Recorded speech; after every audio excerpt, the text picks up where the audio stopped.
2013년 대한민국. 남과 북으로 나뉜 지 60여 년이 지났습니다. 경기 침체와 생활고로 힘들어하는 북한에 비해 대한민국은 세계 속에 우뚝 섰습니다. IT, 스포츠 등 다양한 분야에서 두각을 나타내며 세계 속의 다이나믹 코리아로 자리를 잡은 대한민국이 올해로 건국 65주년을 맞았습니다.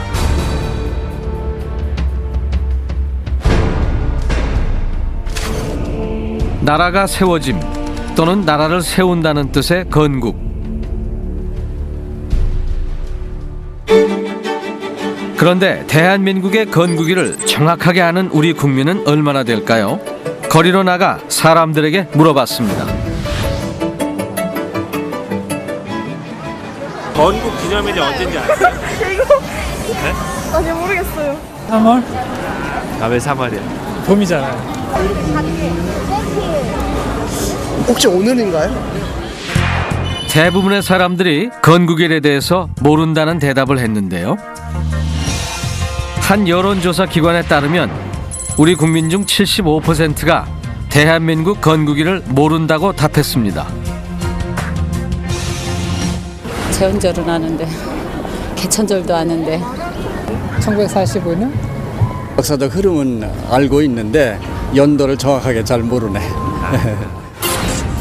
건국일을 안다고 말한 사람들조차 건국의 의미를 제대로 인식하지 못하고 있는 심각한 상황이었습니다.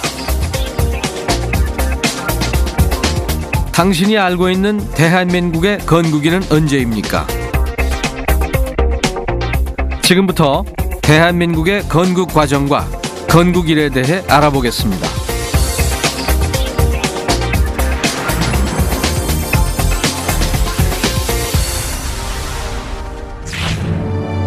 한반도 남쪽에 자유와 번영의 손길이 머문 지 반세기가 지났습니다. 자유민주나라인 대한민국의 기원은 언제일까요? 대한민국의 건국 과정을 자세히 알아보기 위해서 해방 직후로 거슬러 올라가 보겠습니다.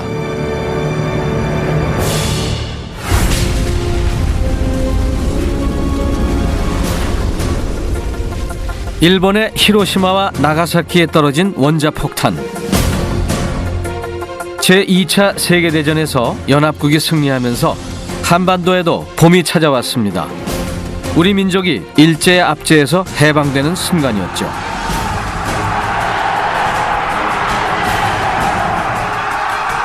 하지만 해방의 기쁨도 잠시, 한반도는 다시 격렬한 변화의 소용돌이 속에 휩싸였습니다. 남쪽에는 미군이, 북쪽에는 소련군이 각각 진주에 주둔하면서 군정이 시작된 것입니다. 소련군은 재빨리 남쪽으로 내려와 38선 지역을 먼저 점령하고 경계초소와 진지를 만들며 남과 북의 교류를 막았습니다.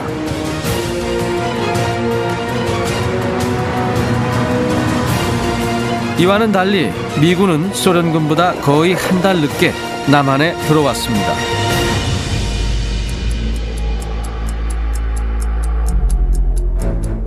(10월 16일) 미국에서 독립운동을 하던 이승만은 꿈에 그리던 고국의 품으로 돌아왔습니다.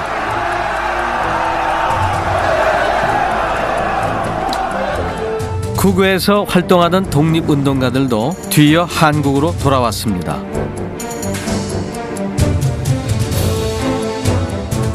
(1945년 12월 28일) 미국과 소련은 한반도에 통일 정부를 수립한다는 합의를 했는데요.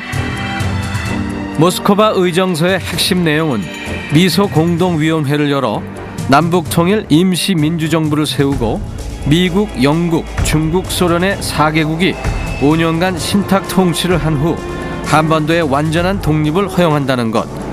이렇게 신탁 통치 계획이 알려지자 이승만은 12월 28일 반대 성명을 냈습니다. 이승만은 라디오 연설을 통해 신탁 통치가 시작되면 소련이 개입하게 될 것이고 결국 한반도는 공산화가 되고 말 것이라고 경고했습니다.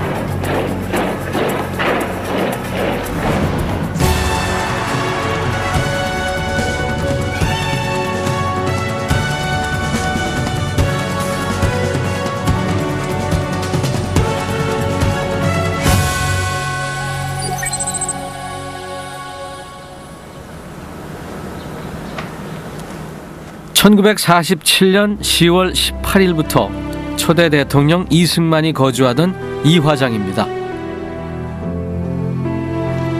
이곳에서 그는 공산화가 될지도 모르는 남한의 미래에 대해 걱정했습니다. 이처럼 이승만이 한반도의 공산화를 걱정한 이유는 무엇 때문이었을까요?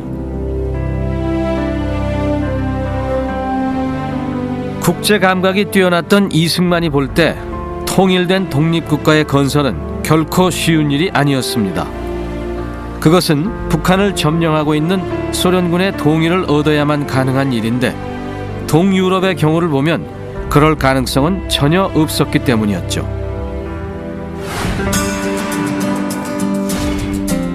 소련의 야욕을 알고 있던 이승만, 그는 어떻게 소련의 계략을 알게 됐을까요?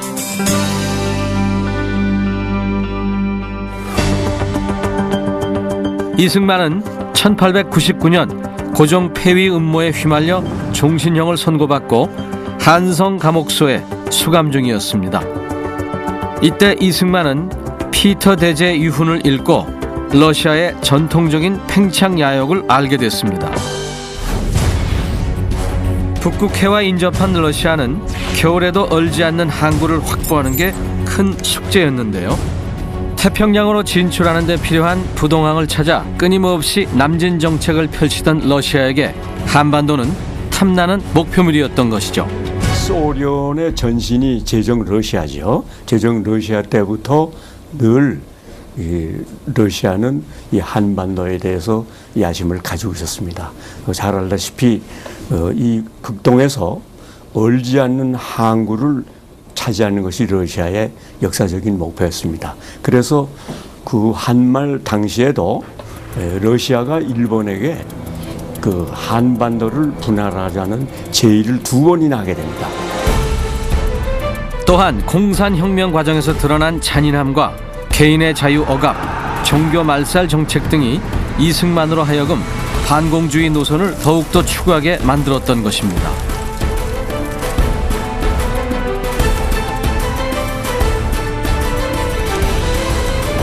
히틀러가 항복한 직후부터 소련은 동부 유럽에 위성국들을 세우게 됩니다.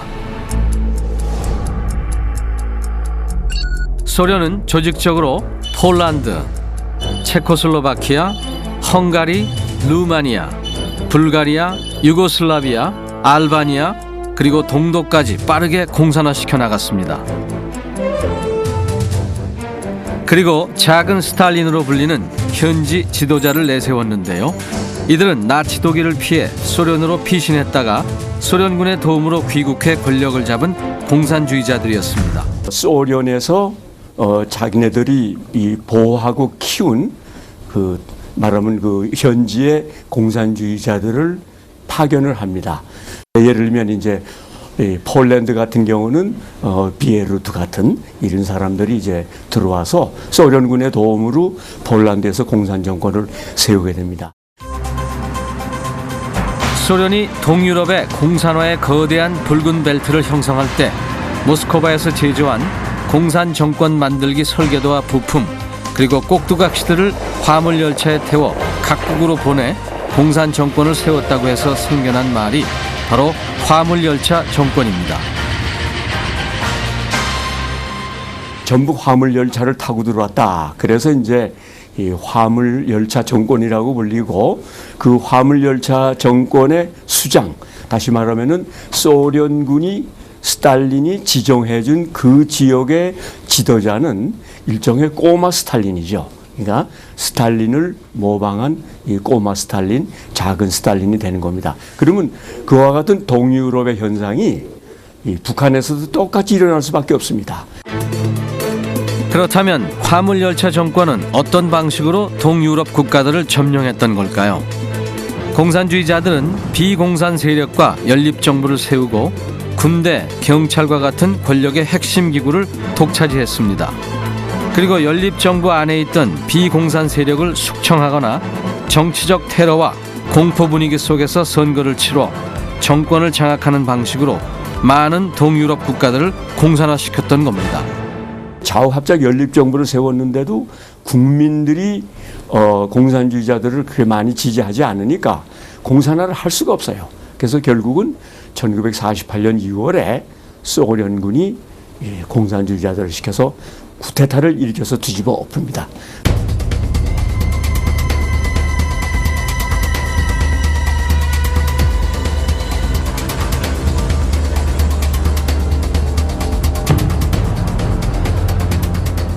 화물열차 정권을 만들기 위한 계획은 소련군 연해주 군관구 사령관에게 보낸 전문에서 분명하게 드러났는데요. 소련은 동유럽에서와 마찬가지로 북한에 공산 정권을 세울 계획이었던 것입니다. 스탈린은 1945년 9월 20일 북한에 공산 정권을 수립하라는 비밀 지령을 내렸습니다.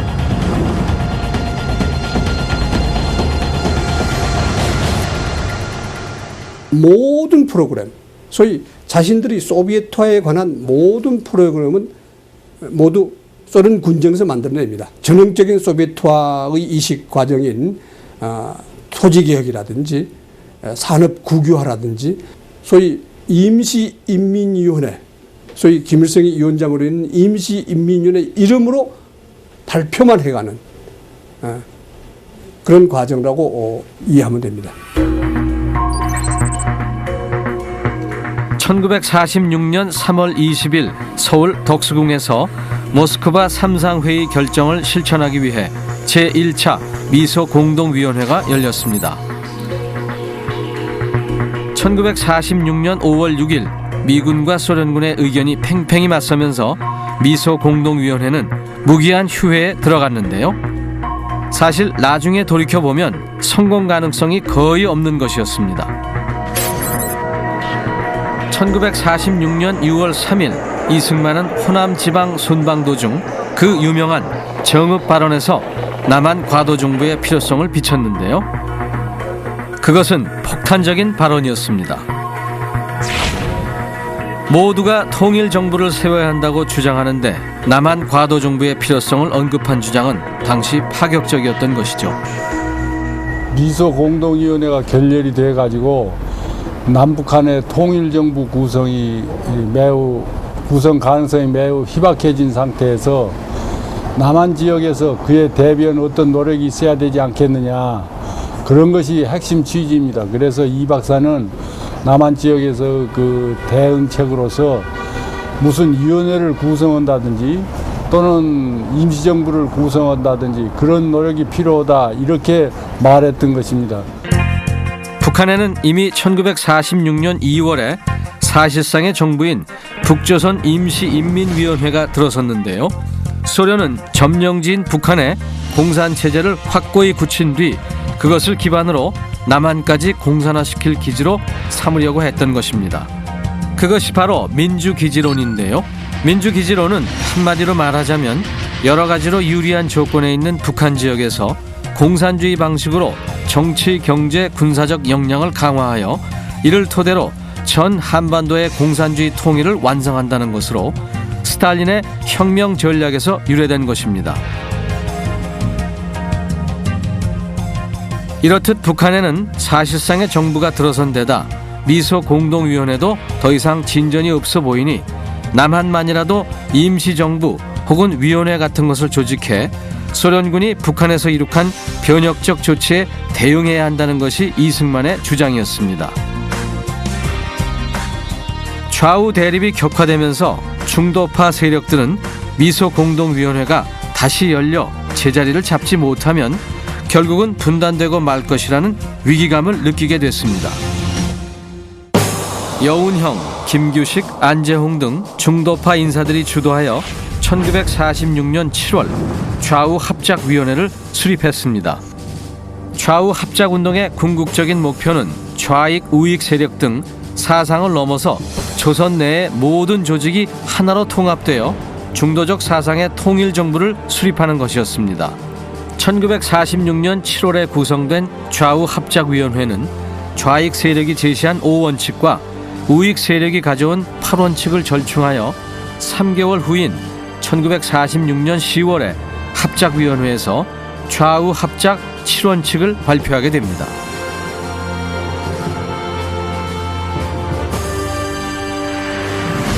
한편 이승만은 좌우 합작을 반대하며 정부 수립 문제를 미국 정부와 유엔 총회에 직접 호소하러 미국에 갈 것이라고 발표했습니다. 그는 이번 기회를 놓치면 한국은 다시 긴 고난의 시기를 보내게 될지 모른다고 말했는데요. 그렇다면 이승만은 왜 좌우 합작을 그토록 반대했을까요? 좌우 합작을 하게 되면 남한마저 공산화가 될 것이라고 생각했기 때문입니다. 이승만이 볼 때 공산주의자들은 혁명가들입니다. 혁명가들이기 때문에 그 혁명가들의 목적은 그 혁명의 목표를 달성하는 데 있습니다. 그러면 합작, 타협이라고 하는 것은 두 세력이 서로 조금씩 양보를 해서 타협을 하게 돼 있는데 혁명가들이 타협을 할 리가 없거든요. 그 혁명적인 목적을 달성하는 것이 그 사람들의 궁극적인 목표니까. 좌우 합작으로 동유럽 국가들이 공산화의 길로 가고 있는 것을 눈여겨본 이승만은 누구보다도 그 위험성을 잘 알았습니다. 그렇기 때문에 이승만은 좌우 합작을 반대했던 것입니다. 처음부터 공산정권을 세우지 않습니다. 처음에는 다른 여러 세력들을 합쳐서 이 좌우 합작의 연립정부를 세우게 됩니다. 근데 그것이 이제 오래 갈 리가 없죠. 서서히 가다가 결국은 이 공산화가 되고 맙니다. 미소공동위원회에 더 이상 기대할 것이 없다고 판단한 이승만은 유엔 총회에 정부 수립 문제를 직접 호소하기 위해 미국으로 갈 준비를 합니다.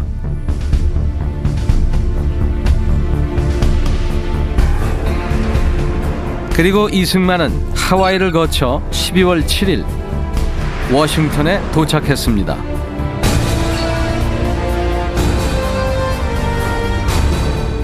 미국 정부를 상대로 조속한 정부 수립을 위해 한국 문제를 미소공동위원회로부터 분리하여 유엔 총회에 상정해 줄 것을 호소했지만 어느 누구도 그의 이야기를 들어주지 않았습니다. 이승만이 미 국무부에 제출한 서한의 핵심 내용은 다음과 같은 것이었습니다. 남한에 과도정부를 세웠다가 이후 남북한 총선거를 통해 통일정부를 세운다는 것, 그리고 소련군이 북한에서 철수할 때까지 미군은 남한에 주둔한다는 것이었습니다. 또한 소련군은 북한에서 50만 공산군을 길러내는 데 비해 미군은 남한에서 어떤 조치도 취하지 않아서 북한보다 국방력이 약해질 위험에 처했다고 경고했습니다.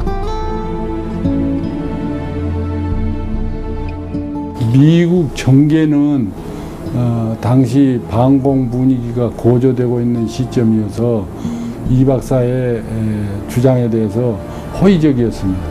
언론계에서 좀 좌경적 성향을 가진 그런 언론계는 그 이 박사 것에 대해서 비판적이었지만 일부 중립 또는 우경적인 입장에 있는 언론계들은 이 박사의 주장에 대해서 긍정적인 태도를 취했습니다. 이승만의 제안에 대해 미국 여론이 호의적이었던 이유는 유럽, 발칸반도, 중동에서 공산 정권을 수립하려는 소련의 야욕을 확인했기 때문입니다. 그래서 한국에 대한 미국의 정책도 바뀌어야 한다는 데 대해 공감했습니다. 이에 미국은 1947년 3월에 그리스와 터키에 대한 경제적 군사적 원조를 약속하는 트루먼 선언을 발표했습니다. 그리스가 내전으로 공산화될 위험한 상황에 놓이게 되자 다급해진 미국이 내놓은 것이었죠.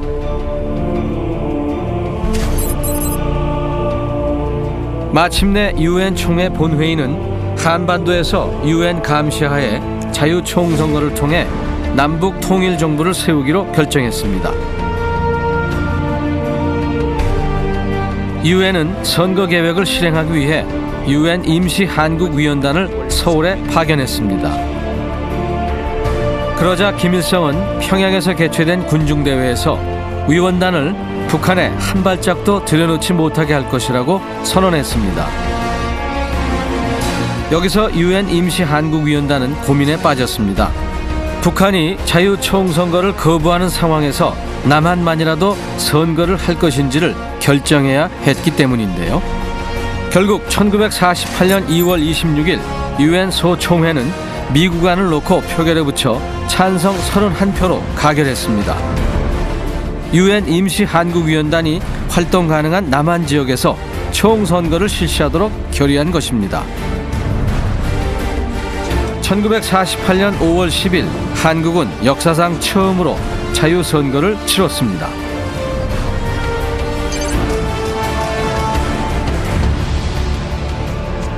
일반 민중은 총선거에 대해서 지지하는 쪽이 많았습니다. 그것은 그걸 보면 뭘 보면 알 수 있냐면 등록률이라든가 투표율이 매우 높았습니다. 남한에 살고 있는 유권자들의 의사를 충분히 드러낸 것이었고 선거 과정은 공명정대했다라고 보고서를 냈습니다. 1948년 5월 31일 이승만을 포함한 198명의 당선자들은 국회를 구성했고 이승만은 정부 수립을 서둘렀는데요. 9월에 열리는 파리 유엔 총회에서 국가 승인을 받아야 하기 때문이었습니다. 헌법은 7월 17일 국회에서 공포됐고 국호는 투표를 통해 대한민국으로 결정됐습니다. 마침내 1948년 7월 24일 이승만은 대한민국 초대 대통령에 취임하며 대한민국 역사의 첫 페이지를 적어나갔습니다. 새로 태어난 대한민국은 1948년 8월 15일 중앙청 광장에서 대한민국 정부 독립선포식을 거행하며 자유민주주의 국가로 첫 발을 내디딘 것입니다.